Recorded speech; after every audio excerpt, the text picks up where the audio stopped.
Cheikh maa ngi lay nuyu di la ziar. di la ziar wér soxna Naata. maa ngi lay fay suba saa yi nii rek comme d'habitude.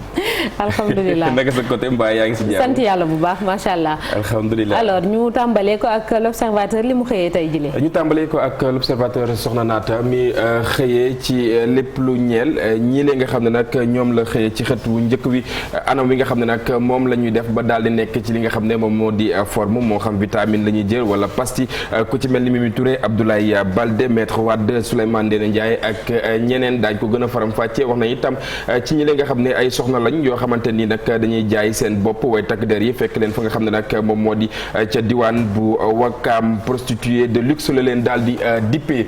enquête xëyaat itam ci combay li nga xam ne nag moom moo amoon ca LONASE mu mel ni nag mbir mi ngi wëy bu baax a baax ci yile jamono le quotidien itam dikkaat ci njëgu mburu wi nga xam ne daal nañ ci yokk juróomi dërëm lañ yokk ci li nga xam ne moom moo di njëg li jàppal ba tey ne lu ñeel wàllu poids bi jóge na ci 190 grammes dem li nga xam ne moom moo di 200 grammes beneen ak wet ga mel nag ñi nga xam ne ñoom ñoo di waa SAEMS ak itam CUSEMS ñoom ñooñu nag daañu amal aw grève li ko dalee alxames jàpp aljuma ndax itam digge yi nga xam ne njiit bu réew bu Sénégal dogalu ko seen ak diggante Le Soleil dikkaat itam ci lépp lu ñeel wàllu mensualité transport restauration ak itam cours de renforcement yi boo ko déggee wàllu njàng mi ak njàngale mi la ñuy wax mu mel ni nag lu ni mel daal dina rek gën a seeral njëg gi ci lu ñeel privé bi. Libération dikkaat ba tey ci lépp lu soxal bato wi lee nga xam ne dañ ko tegoon yoxool li ngir lu ñeel wàllu yoon jamono yi nag kenn gisatu ko ci port bu Ndakaar muy ak T1.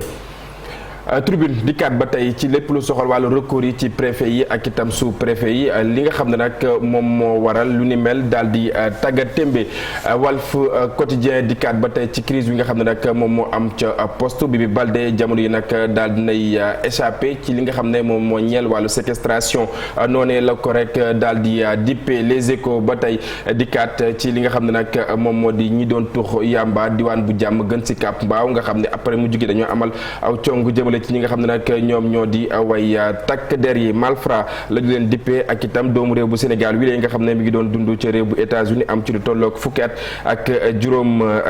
ñett moom moomee nag mu mel ni dañu ko rek daal di boom police américaine bi moom moo amal lu ni mel laas dikkaat ba tey ci ñi lee nga xam ne nag tax nañ seen i ay gox daal di ñàkk millions yu bëri ku ci mel ni maire bu Ndakaaru Soham Wardini ak itam ki nga xam ne moom moo di Banda Diop ñu dikkaat ba tey ci Vox Populi wi dikkaat ci li nga xam ne moom moo di manifestation bu Frapp France Dégage Y'en a marre yi nga xam ne nag jamono yi bëgg nañ taxaw bu baax a baax ci lépp lu ñeel wàllu yoon fii ci réew bu Sénégal ci la jamono ñu ngi koy waajal ki nga xam ne moom moo di Serigne Bass mi yor kàddu xalif général kullu murit moom moomee nag ma ngay dànkaafu ñi nga xam ne ñoom ñoo di taalibe yi ci lu ñeel wàllu politique yi élection yi nga xam ne nag moom la ñu dëkkmal lépp lu ñeel source a mi nga xam ne nag dikk na ci coow li nga xam ne doxoon na ci diggante Benno Bokk Yaakaar ak itam defar sa gox lu soxal wàllu couleur yi ak itam symbole mu mel ni nag jamono yi mën nañ jàpp ne li nga xam ne moom moo di coow li daal dinay jeex mu mel ni nag bés bi dikkaat le jour ci vaccin yi nga xam ne nag jamono yi dañoo daal di primé ñu toll ci ñeenti téeméeri junni maanaam 400 doses de vaccin yoo xamante ni dafa daal di primé témoin dikkaat ba tey ci li ñeel wàllu coowal mburu bi Sud Quotidien di wax ci li nga xam ne nag moom moo di retour grève yi maanaam ñi nga xam ne nag ñoom ñoo sekk wàllu njàng mi ak njàngale mi ñu ngay xupp gouvernement bu Sénégal ku moywul lënt wala bokk ay jafe-jafe dina am ci lu soxal wàllu l'école bi record dikkaat ba tey ci ki nga xam ne nag moom moo di Djibril Wade bu ligue sénégalaise bu football professionnel ak itam ki nga xam ne moom moo di Abdoulaye Seydou Sow bu ligue bu football amateur ñoom ñooñee nag mu mel ni ay jiixi jaaxa dina am ci lépp lu soxal wàllu li nga xam ne moom moo di texte yi Stade dikkaat ba tey ci Ligue des Champions mu mel ni nag affiche yi nga xam ne moom moo gën a mag ci huitième de finale yi xëy na ki nga xam ne moom moo di Paris Saint-Germain Real Atlético ak itam Manu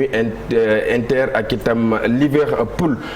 sunu lamb dikkaat ak Tafatine wi nga xam ne nag moom moo nar a janoo ak Boy Niang la mu xamle moom moo di jamono yi nag amul kenn koo xamante ni mën naa tax mu wëyal bu baax a baax li nga xam ne moom moo di yoonam soxna Naata lu ni mel bokk na ci li gën a fës li xët yu njëkk yéen kaay médias yi daal di xëyee niki tey jii de. incha allah dinañ ko yaatal ci kanam tuuti Cheikh laataa ngay dem da nga may mayaat rek le soleil. ndax xam naa ni Chérif bëggoon naa wax ci mburu bi ndax lekk ci boppam la bëgg waaye dañuy delluwaat tuuti rek. ci la taxaw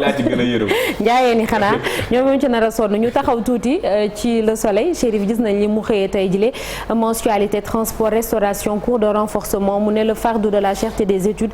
dans le privé ndax ku ci am sa doom di ko fayal mensualité ci école ba ca wet ba yaa ngi fay bus ba leen di indi di leen yóbbu di fay cantine boo xefee ci kër ga it yaa ngi fay cours de renforcement mu nekk lu bëri loo xamante ni dafay diis des assises ñu ne moom la ñu annoncé ngir réguler secteur bi fexe ba yëf yi gën a oyof ci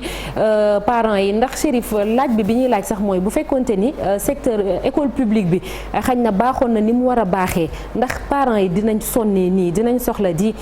def sacrifice yi yëpp ak dépense yi yëpp. naata mburu mi mënu cee ñàkk parce que gone gi buy jàng saak bi foog nga dugal ci mburu bu ko dugal saak bi tam bu demee ci école ba dina ko jënd te également loolu lépp day wane ni kon le coût de la vie ça tourne autour de ça muy jafe-jafe yi nga xamante ni nga waxee sénégalais yi ñu ngi koy constater de plus en plus ak yokkute yi ci nemeek bu dee daara yi nag ni nga waxee école publique ak privée je pense que distingue waru ci am dañu war a réguler parce que fii on a un problème de régulation parce que ministère bi ñu dénk wàllu éducation bi dafa mel ni wàllu privé bi day seetaan ñi nga xamante ñooy promoteurs yi di def lu leen neex di imposer parents yi parce que école ba yàqu na pexe amul donc il faut ñu yóbbu seen doom yi fi leen neex képp koo xamante ni am nga loo fayee foo mën a dem tamit je pense que li am solo baax na parce que privé bi tamit ay sénégalais ñoo fay jàngale war nañoo am salaire ñooy promoteurs yi tam war nañ cee gis seen bopp mais dafa am régulation boo xam ne faw ñu def ko suñ ko deful kon mooy anarchie bi nga xamante ne nemmeeku nañ ko donc bàyyi parents yi ñu leen koy imposer gis nga sax déjà temps wu Covid bi on a constaté que jàngun mais coow li fi amoon bi naree reprendre dañuy fay waaw loolu ministère de la santé ministère de l'éducation nationale dem ba bàyyee ko parents yi nga xamante ni kon amatuñ pexe moom moo tax ñu fay ko donc lii moom lu jar a bàyyi xel la parce que cher na cher goo xamante ni déjà fourniture scolaire dafa cher comme ni nga ko waxee bu dee cantine scolaire yi c'est la même chose transport bi la même chose te jafe-jafe yooyu yëpp ñoom dañ koy dund boo ci ñëwee nag yokkute yi boole ci li nga gis ci mburu mi tey ñu yokk ko imposer ko consommateurs yi muy loo xamante ni lu métti location baa ngi ne cher donc la vie est chère au Sénégal c'est ça Malick te am nañ pourtant yeneen dëkk yoo xamante ni xañ na seen niveau de vie moo gën a élevé suñu bos waaye ñoom maanaam charge yi nga xamante ni waajur yi ñu ngi koy am diiseewul noonu comme ni mu mel fii Sénégal ñun nous sommes un pays pauvre mais terewul lépp loo fi bëgg a jënd dafay cher muy nga war a dëkk nga war a lekk nga war a dugal sa doom école. waaw moom kay da ngay laaj borom kër yi naka la ñuy def bay lijjanti loolu yëpp ndax li ngay fayeeku wala boog li ngay gagné par rapport ak li ngay dépensé wuute na lool. dafa am benn mag buy déglu Omar Pène muy woy kër jafe na. mu ni kii ndax moom lay waxal ndax rek la mu cay wax lépp moom mi ngi koy dund maanaam bëgg a tabax bëgg a dundal sa njaboot bëgg a fay luyaas bëgg dafa metti ci borom kër te vraiment tey bu ñu xoolee borom kër yi wax dëgg yàlla ñu ngi bëgg a dee ndax école publique bi grève yaa ngi ko paralysé bu njëkk public moo doon l'excellence. Effectivement. ñi nga xam ne mënuñoo jàll ci public wala ñu dàq leen ñoo daan dem privé.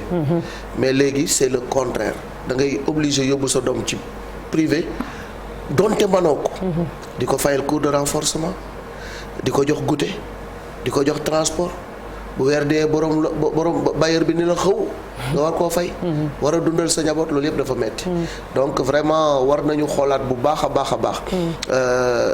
réew mi jéem a dimbali borom kër yi ci li ñu tuddee les denrées de première nécessité ndax bu loolu yombee rek li ci des dina yomb parce que dund ala kulli aal mënul ñàkk mais suba nga xëyee ñu yokk mburu suba nga xëyee ñu yokk ceeb yokk dawlin yokk suukar te du tere la la waroon war la ba léegi daal métti na de dëgg la Marcel ndax li ñu wax def ay assises xam nañ ci dara de xëy na yenn booy célibataires yi wala ñi nga xam ne ay doom yu tout tànk rek la ñu yor gisaguñu affaire bi mais ñun fii nag célibataires yi bëriwuñ fi xanaa mennum Cheikh Diop mais Marcel est-ce que bu ñu defee assises yi maanaam waxtaan yu yaatu yooyu est-ce que dina lijjanti problème bi. bon après xamuñu ndax dina ko lijjanti wala déet mais lu leer te wóor mooy waxtaan lu bëri ci loolu ci foofu lay jógee. lu bëri lay jur donc waxtaan bi war neen ko amal dëgg la et puis trouver ci ay solution ci biir waxtaan yooyu xaw ma nag ndax dina doon une solution définitive mais dina am solom. D'autant plus que comme ni ngeen ko waxee chef de borom kër yi sonn leen trop ci dund bi. Donc il faut que que comme certains pays comme par exemple ay France nga xamante ni sur dans le plan social am nañ ay subventions yu bëri ci wàllu bu ay allocation ak yi di mel xëy na itam état gouvernement Sénégal war na xool wàllu boobu ngir ñu mën a fatt ay dépenses yu bëri ndax comme ni ñu ko waxee metti na trop. lépp waxtaanee nañ ko wàllum politique exactement jëf moo ci des. parce que 2013 mooy bi professeur Abdou Salam Sall jiite woon ci wàllu concertation yi comme ci éducation waxtaan nañ fa lépp ba defi recommandation jëfe rek des états généraux aussi début des années 80 amoon na fi ci wàllu éducation donc amul lu ñuy waxtaan application daal appliquer réguler affaire yi état bi fi war a nekk moo war a réguler war a bàyyi mbir yi voilà muy taxawal. merci jërëjëf dañuy jàll léegi ci beneen ponk muy un jour au Sénégal un jour dans le monde.